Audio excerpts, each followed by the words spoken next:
akan belajar mengenai persamaan nilai mutlak. Adapun persamaan nilai mutlak yang akan kita pelajari nanti ada 3 jenis. Yang pertama itu yang kayak begini ya bentuknya, mutlak fx sama dengan c. Jadi nanti ada nilai x di dalam mutlak. Jadi nggak mesti x sih, bisa aja y, pokoknya ada variabel gitu. Ada variabel di dalam mutlak sama dengan c. C itu konstanta, kayak bilangan biasa gitu. Kemudian yang kedua ada persamaan yang dua-duanya mengandung mutlak. Kemudian yang ketiga di sebelah kirinya mengandung mutlak, kanannya nggak mengandung mutlak. Bedanya apa nih sama yang pertama? Kalau yang pertama cuma angka gitu ya, konstanta, kayak sama dengan 1, sama dengan 2, sama dengan 3. Kalau yang ketiga ini ada x-nya, jadi sama dengan 2x plus 3 kayak gitu. Jadi ini mengandung x, ini nggak mengandung x. Nah, kemudian di sini ada syaratnya, ini c-nya harus lebih besar sama dengan 0. Jadi yang di sini tuh harus lebih besar sama dengan 0. Kenapa? Ya harus, karena nilai mutlak kan nggak mungkin negatif ya. Nah, ini nggak mungkin negatif, jadi di sini harus positif atau nggak 0 gitu loh. Kemudian ini kenapa nggak pakai syarat? Karena ini kan sudah sama-sama mutlak, jadi sudah sama-sama positif, jadi nggak masalah. Kalau yang ketiga ada syaratnya juga sama kayak yang ke-1, karena ini kan belum jelas positif atau negatif, nggak ada lambang mutlaknya juga ya. Berarti ini syaratnya si gx ini harus lebih besar dari 0 atau sama dengan 0. Nah, supaya kalian nggak bingung, kalau tadi dijelasin kayak gitu mungkin bingung ya, kita coba langsung pakai contoh soal aja ya. Nah, sekarang kita sudah punya contoh yang pertama ya. Contoh yang pertama itu untuk bentuk yang pertama ini, mutlak fx sama dengan c. Nah, jadi di sini nggak mesti variabelnya x ya. Jadi di contoh ini ibu pakai k. Jadi nanti bisa aja variabelnya y, variabelnya z. Jadi tergantung si pembuat soal.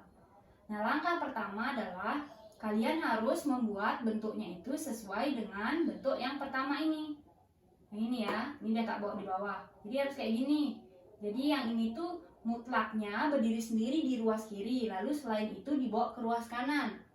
Nah, kalau soal ini kan masih belum kayak gitu ya bentuknya. Ini masih ada negatif 10, masih ada 2. Jadi kita harus nyebrangin semuanya dulu biar si mutlak ini aja yang di ruas kiri. Nah, pertama kita seberangin dulu yang negatif 10, kita bawa ke sana. Berarti ini diam di tempat, berarti jadi 2. Mutlak 2k kurang 3 sama dengan, nah ini negatif 10 nya jadi 10 ya. Nah, udah sama nggak bentuknya? Belum, ini masih ada 2 kali. Kan nggak boleh ada apa-apa, cuma harus ada mutlak ini aja. Berarti si 2 nya ini nyebrang lagi ke sana. Karena ini kali-kalian, nyebrangnya jadi bagi-bagian ya. Berarti mutlak 2k kurang 3 sama dengan 10 per 2. Nah, ini disederhanakan, 2k min 3 sama dengan ini 5 ya. Nah, kalau bentuknya sudah kayak gini, berarti sudah sama dengan bentuk yang pertama. Bentuk yang pertama ini. Nah, gimana cara menyelesaikannya kalau sudah sampai ini? Gampang kalau sudah sampai ini. Tinggal kita pakai definisi nilai mutlak yang kemarin, masih ingat nggak? Kayak gini ya. Jadi mutlak ini kalau mau dilepaskan dari mutlak, dia punya 2 kemungkinan. Satunya ditulis ulang, satunya diisi negatif. Nah, berarti kan kita mau lepasin mutlak yang ini ya. Kita lepasin mutlak yang ini, jadi 2 kemungkinan. Satunya ditulis ulang, yang di dalam mutlak ditulis ulang, berarti jadinya 2k min 3, ini tetap sama dengan 5. Kemungkinan yang kedua, isi negatif, kan kayak ini. Isi negatif di dalam mutlak ini, berarti negatif, buka kurung, ini ambil 2k min 3 sama dengan 5 juga tetap. Nah, ini tinggal diselesaikan aja. Berarti kita mau nyari k, berarti ini nyebrang ke sana ya. Berarti 2k sama dengan 5 tambah 3. Berarti 2k sama dengan 8. Nah, ini masih ada 2k, kita mau nyari k. Ini kali-kalian nyebrang jadi bagi-bagian. Berarti k sama dengan 8 per 2. K-nya nanti sama dengan 4. Nah, dari sini kita dapat K-nya 4. Nah, dari sini kita dapat berapa ya K-nya? Coba kita hitung. Pertama-tama negatifnya dulu masuk. Negatif kali 2K berarti negatif 2K. Negatif kali ini negatif 3 berarti jadi positif ya. Positif 3 sama dengan 5. Terus plus 3 nya nyebrang ke sana, berarti negatif 2K sama dengan 5. Ini nyebrang jadi kurang 3. Berarti negatif 2K sama dengan, ini kurang ini 2. Nah sekarang negatif 2 nya nyebrang nih. Ini kali-kalian ya, negatif 2 kali K kalau dia mepet kayak gini. Berarti kali-kalian nyebrang jadi bagi-bagian, bukan jadi positif. 2 bagi negatif 2. Tetap negatif, jangan jadi positif, karena ini sudah kali-kalian jadi bagi-bagian. Kalau sudah jadi bagi-bagian, tanda nggak usah berubah. Berarti dari sini kita dapat K-nya sama dengan negatif 1. Jadi kita dapat 2 nilai K, yaitu 4 sama negatif 1. Jadi nilai K yang memenuhi adalah negatif 1 dan 4. Biasanya angka yang kecilan dulu yang ditulis. Negatif 1 dan 4. Atau bisa juga ditulis himpunan penyelesaiannya. Himpunan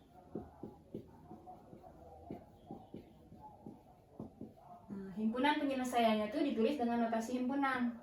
Buka kurung kurawal, yang kecilan dulu ditulis negatif 1, 4. Nah kayak gitu, gampang kan yang persamaan yang pertama. Sekarang kita coba untuk contoh bentuk yang kedua. Ini kita hapus dulu ya. Nah sekarang kita coba mengerjakan contoh soal yang bentuknya itu seperti bentuk yang kedua ya, yang ini. Jadi kiri dan kanannya sama-sama mengandung mutlak. Contohnya itu kayak gini.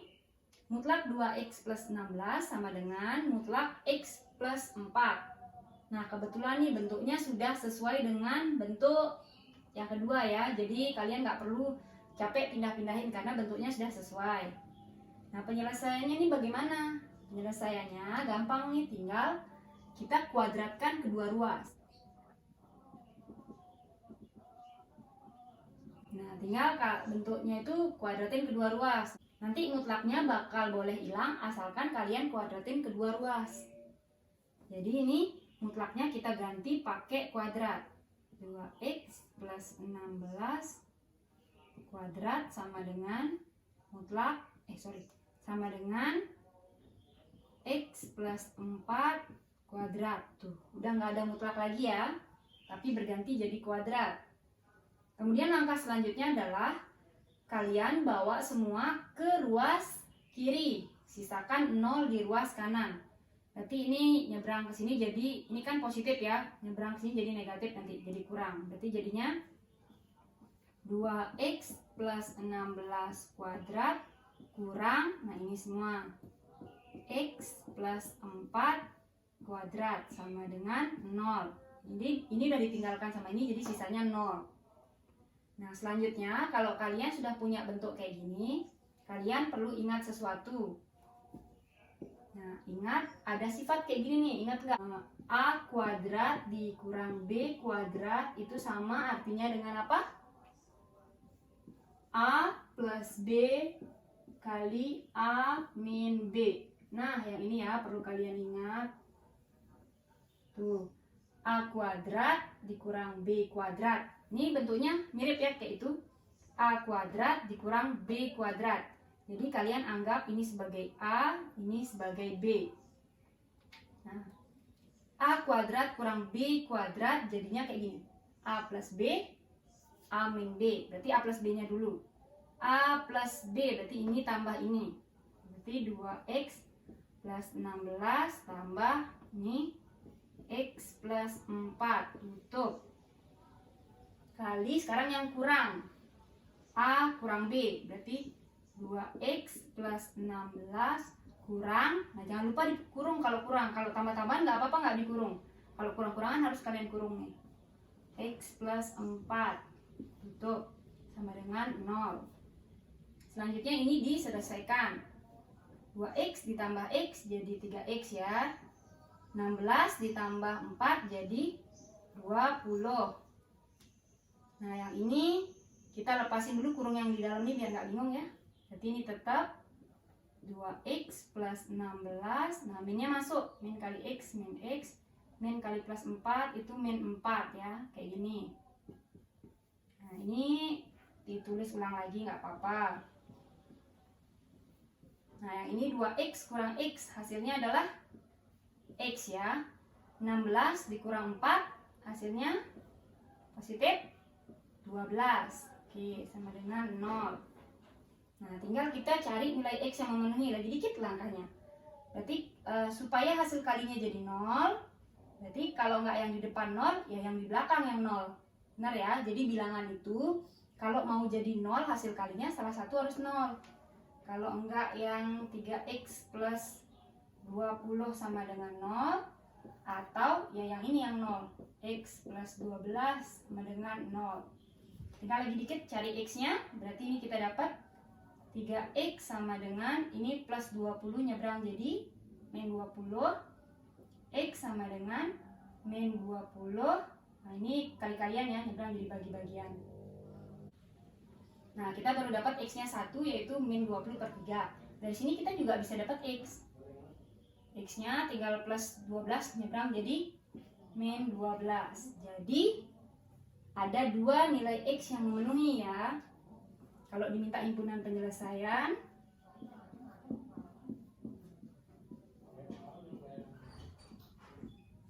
nah, himpunan penyelesaiannya itu buka kurung kurawal, yang kecilan dulu ditulis. Mana kecilan nih? Negatif 12 apa negatif 20 per 3? 20 bagi 3 itu kan nilainya sekitar 6 ya, 6 koma, berarti ya kecilan yang ini ya. Negatif 12, negatif 20 per 3. Nah, itu dia cara menyelesaikan kalau kedua ruas mengandung mutlak. Sekarang kita coba yang bentuk ketiga. Nah, sekarang kita sudah punya contoh soal yang ketiga ya. Contoh soal yang ketiga ini bentuknya sama dengan bentuk persamaan yang ketiga. Jadi yang di kiri mengandung mutlak, yang di kanan tidak mengandung mutlak. Kayak gini. Nah, kalau kayak gini gimana nih cara menyelesaikannya? Kalau kayak gini, kita pakai definisi nilai mutlak dulu. Nah, jadi kalau kalian ketemu soal kayak gini, pertama-tama kalian buat dulu di sebelahnya itu kemungkinan untuk mutlak x min 2 ini lepas jadi kayak bagaimana aja. Jadi tak tulis di sini dulu ya.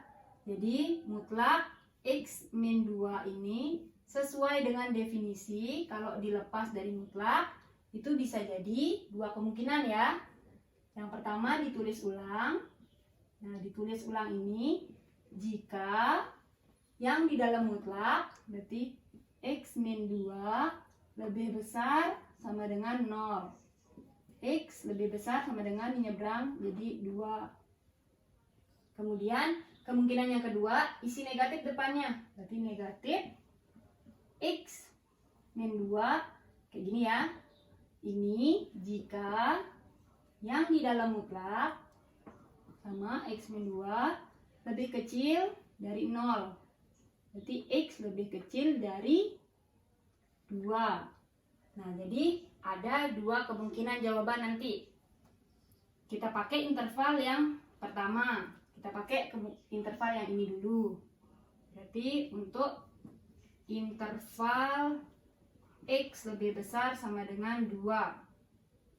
Nah, kalau untuk x lebih besar sama dengan 2, berarti mutlaknya bisa lepas jadi kayak gini ya.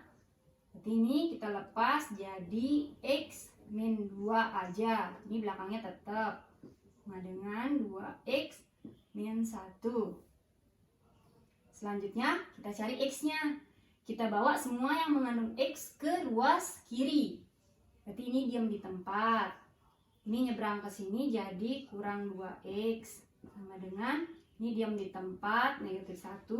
Ini nyebrang jadi positif 2. X dikurang 2x. Ini besaran yang negatifnya ya, berarti negatif. Ini kan 1 sebenarnya. 1 kurang 2 kan 1, berarti 1x. Berarti x aja. Utang 1 dibayar 2, sisanya uangnya 1. Begitu ya. Berarti x sama dengan negatifnya tinggal nyebrang ke sana. Negatif 1. Berarti kita dapat x-nya negatif 1. Apakah ini sudah pasti diterima? Belum. Ini bedanya kalau yang bentuk 3. Kita harus cek dulu. Si X sama dengan negatif 1 ini ada nggak sih di dalam interval ini? Nah, kita cek. Cek X sama dengan negatif 1 ada tidak pada interval. Ini intervalnya X lebih besar sama dengan 2. Jadi tinggal kita ganti aja X-nya pakai. Ganti X-nya pakai negatif 1 seharusnya ya. Di sini Ibu salah nulis. Harusnya negatif 1 lebih besar sama dengan 2. Jadi negatif 1 itu kan salah ya kalau lebih besar dari 2. Jadi karena dia tidak memenuhi maka ini tidak bisa diterima. Bisa diterima karena 1 ini tidak terletak pada intervalnya. Kan yang kita omongin X-nya yang lebih besar sama dengan 2. Tapi dapatnya malah negatif 1. Jadi nggak memenuhi. Jadi kita tidak dapat apa-apa dari interval yang di atas ini. Sekarang kita coba dari yang ini.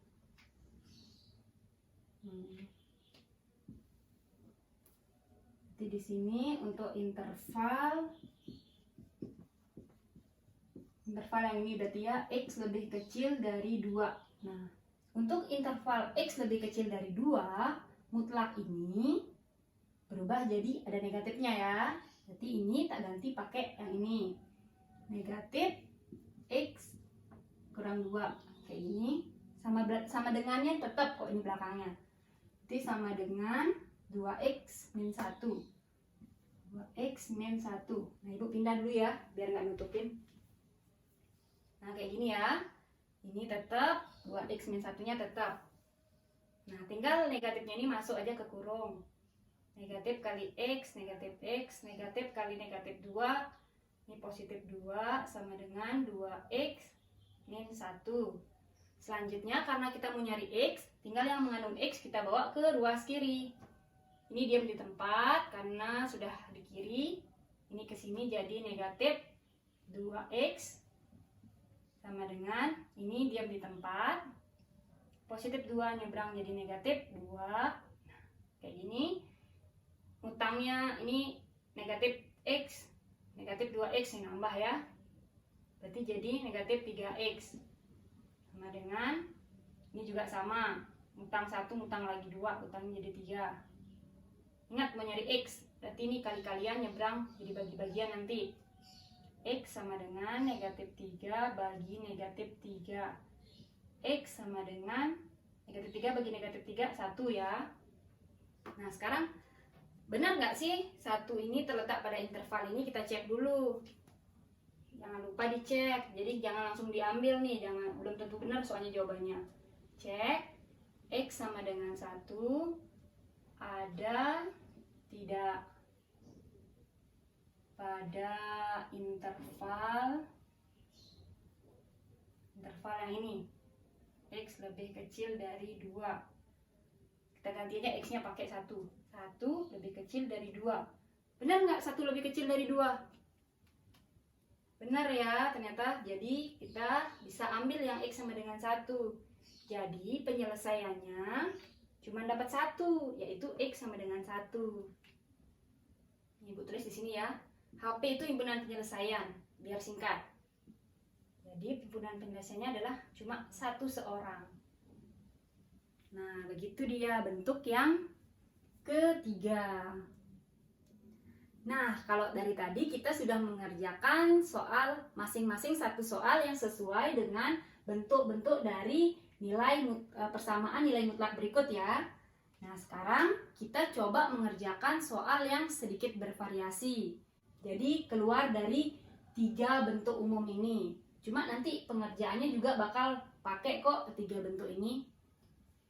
Nah, kalau kalian dapat soal kayak gini, ada persamaan kuadrat yang mengandung mutlak. Nah, kan ini sama-sama X plus 5 ya. Ini X plus 5. Dan sudah diatur di soal, pasti dia bakal sama nanti ini. Yang kalian lakukan adalah, kalian misalkan dulu.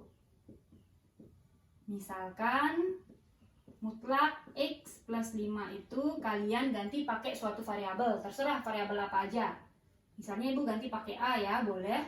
Kalian boleh pakai Y, pakai Z, terserah. Asalkan jangan pakai X, nanti bingung.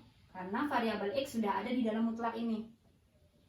Nah, lalu kita artinya ini kalau kita misalkan, jadi setiap muncul mutlak X plus 5, kalian bisa ganti pakai A.